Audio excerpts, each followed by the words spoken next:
ಜನರೇ ಸಿದ್ಧರಾಗಿ ಏಪ್ರಿಲ್ ತಿಂಗಳಿನಿಂದ ಲೈಫ್ ದುಬಾರಿ ಆಗುತ್ತೆ. ಎಲ್ಲ ಬೆಲೆ ಏರಿಕೆ ಆಗಲಿದ್ದು ಇದರ ಹೊರೆ ಜನಸಾಮಾನ್ಯರ ಮೇಲೆ ತಟ್ಟಲಿದೆ. ಯಾವುದೆಲ್ಲದರ ದರ ಹಾಗಾದ್ರೆ ಏರಿಕೆ ಆಗ್ತಾ ಇದೆ? ಈಗಾಗಲೇ ಪ್ರಕಟಿತವಾಗಿರೋ ಹಾಗೆ ನಂದಿನಿ ಹಾಲಿನ ದರ 4 ರೂಪಾಯಿ ಮತ್ತು ಮೊಸರಿನ ದರವೂ ಕೂಡ 4 ರೂಪಾಯಿ ಹೆಚ್ಚಳವಾಗುತ್ತೆ.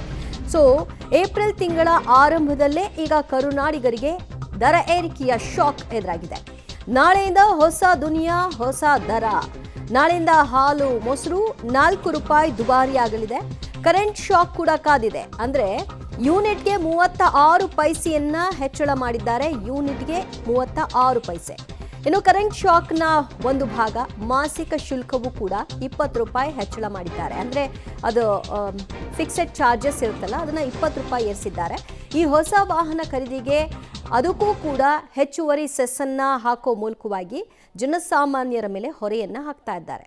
ಪ್ರತಿಯೊಂದು ದರ ಏರಿಕೆಗೂ ಕೂಡ ಸರ್ಕಾರ ತನ್ನದೇ ಆದ ಕಾರಣಗಳನ್ನ ಕೊಡ್ತಾ ಇದೆಯಾದರೂ ಕೂಡ ಇದೆಲ್ಲದರ ಹೊರೆಯನ್ನು ಜನ ಎಷ್ಟು ಅಂತ ಸಹಿಸ್ಕೋಬೇಕು ಅನ್ನುವಂತಹ ಆಕ್ರೋಶ ಸಹಜವಾಗಿ ಮೂಡ್ತಾ ಇದೆ.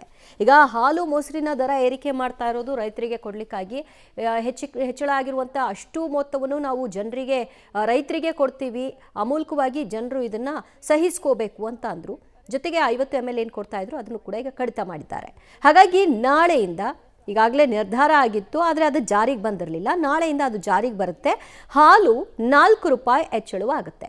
ಇಲ್ಲಿಯವರೆಗೂ ನೀವು ಹಾಲಿಗೆ 44 ರೂಪಾಯಿ ಕೊಡ್ತಾ ಇದ್ರಿ ಅಂದರೆ 48 ರೂಪಾಯಿ ಕೊಡಬೇಕಾಗುತ್ತೆ. ಇನ್ನು ಮೊಸರು ದರವು ಕೂಡ ಇದರ ಜೊತೆಗೆ ಏರಿಕೆ ಮಾಡಿದ್ದಾರೆ. ಆಸ್ ಇಟ್ ಈಸ್ ಹಾಲಿಗೆ ಎಷ್ಟು ಏರಿಕೆ ಮಾಡಿದ್ದಾರೋ ಅದೇ ರೀತಿಯಲ್ಲಿ 4 ರೂಪಾಯಿ ಮೊಸರಿಗೂ ಕೂಡ ಏರಿಕೆ ಮಾಡಿರೋದ್ರಿಂದ ದುಬಾರಿ ಆಗ್ತಾ ಇದೆ. ಮೊಸರು ಖರೀದಿ ಮಾಡೋರು ಅನಿವಾರ್ಯವಾಗಿ ಕಡಿಮೆ ತಗೊಳ್ಬೇಕಾ ಅಥವಾ ಅಷ್ಟನ್ನೇ ತಗೊಳ್ತೀರಾ?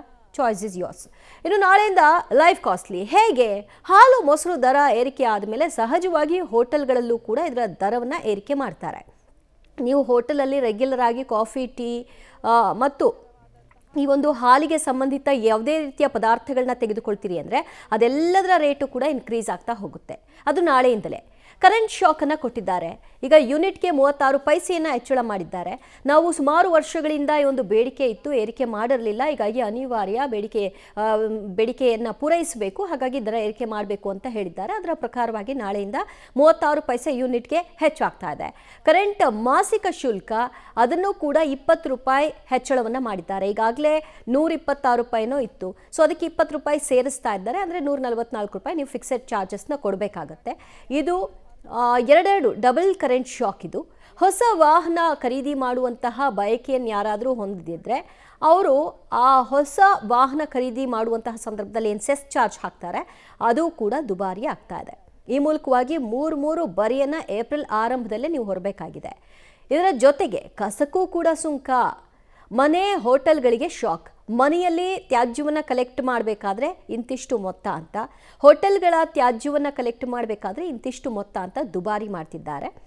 ಉಕ್ಕು ಮತ್ತು ಬಿಡಿ ಭಾಗ ಅದು ಕೂಡ ದುಬಾರಿ ಆಗಲಿದೆ. ಈಗ ಮನೆ ಕಟ್ಟುವಂಥವರು ಇತ್ಯಾದಿ ಇದೆಲ್ಲವನ್ನು ಕೂಡ ಗಮನಿಸ್ಕೊಳ್ಬೇಕು. ಉಕ್ಕು ಮತ್ತು ಬಿಡಿ ಭಾಗ ಏನಿದೆ ಎಲ್ಲವೂ ಕೂಡ ದುಬಾರಿ ಆಗ್ತಾ ಇದೆ. ಈ ಮೂಲಕವಾಗಿ ಇನ್ನೂ ಏನೇನು ಕಾದಿದೆಯೋ ಅಂತ ಜನ ತಲೆ ಮೇಲೆ ಕೈ ಹೊತ್ತು ಕೂರುವಂತಹ ಪರಿಸ್ಥಿತಿ. ಮತ್ತಷ್ಟು ಮಾಹಿತಿ ಪಡೆಯೋಣ ನಮ್ಮ ಪ್ರತಿನಿಧಿ ಪವಿತ್ರ ಕಡ್ತಲಾರಿಂದ. ಪವಿತ್ರ, ಏಪ್ರಿಲ್ ಮೊದಲ ದಿನ ಏನಾದರೂ ಹಾಲು ತೆಗೆದುಕೊಳ್ಳಿಕ್ಕೆ ಹೋಗಬೇಕು ಅಂದರೆ ಏಪ್ರಿಲ್ ಫುಲ್ ಅಲ್ಲ ಅಂತ ಅಂದ್ಕೋಬೇಕು. ಯಾಕಂದರೆ ನಾಳೆಯಿಂದನೇ ಜಾರಿ ಆಗ್ತಿರೋದು. ಮೊನ್ನೆ ಅದನ್ನು ಅನೌನ್ಸ್ ಮಾಡಿದ್ರು ಕೂಡ ಅಧಿಕೃತವಾಗಿ ಜಾರಿ ಆಗ್ತಾ ಇರೋದು ನಾಳೆಯಿಂದ ಆಗಿರೋದ್ರಿಂದ ಈ ಸೀರೀಸ್ ಏನಿದೆ ದುಬಾರಿ ದುನಿಯಾದ ಸೀರೀಸ್ ಇನ್ನೂ ಏನಾದರೂ ಕಾದಿದೆಯಾ ಅಥವಾ ಇಲ್ಲಿಗೆ ಈ ತಿಂಗಳಲ್ಲಿ ಕೊನೆ ಆಗಬಹುದು ಅಂತ ಅನ್ನಿಸ್ತಾ ಇದೆಯಾ? ದಿವ್ಯಾ, ಒಂದಿದೆ ನೀರಿನ ದರ ಏರಿಕೆ, ಅದು ಇನ್ನೂ ಕೂಡ ಕ್ಲಾರಿಟಿ ಕೊಟ್ಟಿಲ್ಲ. ಆದರೆ 1 ಪೈಸೆ ಏರಿಕೆ ಮಾಡ್ತೀವಿ ಅಂತ ಹೇಳ್ತಾ ಇದ್ದಾರೆ. ಆದರೆ ಅದು ಯಾವತ್ತಿಂದ ಅನ್ವಯ ಏನು ಅನ್ನುವಂಥದ್ದು ಇನ್ನೂ ಕ್ಲಾರಿಫೈ ಮಾಡಿಲ್ಲ. ಅದೊಂದು ಬಾಕಿ ಇದೆ. ಬೆಂಗಳೂರಿನ ಮಟ್ಟಿಗೆ ಕಾವೇರಿ ನೀರಿನ ದರ ಏರಿಕೆ, ಅದನ್ನು ಹೊರತುಪಡಿಸಿದ್ರೆ ಈಗ ಬೇಸಿಕ್ ನೀಡ್ಸ್ ಜನ ದಿನನಿತ್ಯ ಖರೀದಿ ಮಾಡುವಂಥದ್ದು ಹಾಲು ಮೊಸರು ಅದರ ದರ ಏರಿಕೆ ಲೀಟ್ರಿಗೆ 4 ರೂಪಾಯಿ ಅಂತೆ ದರ ಏರಿಕೆ ಅಂದರೆ ಜನರಿಗೆ ದೊಡ್ಡ ಮಟ್ಟದ ಬರ್ಡನ್ನೇ ಅದು.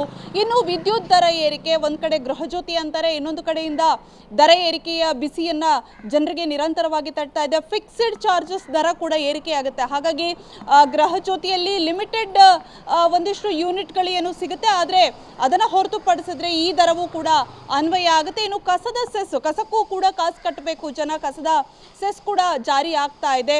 ಇನ್ನು ವಾಹನಗಳ ಖರೀದಿ ಮಾಡೋಣ ಅಂದರೆ ಅದಕ್ಕೂ ಕೂಡ ರಾಜ್ಯ ಸರ್ಕಾರ ಸೆಸ್ಸನ್ನು ಹೆಚ್ಚಳ ಮಾಡಿರೋದ್ರಿಂದ ಅದು ಕೂಡ ದರ ಏರಿಕೆ ಆಗುತ್ತೆ.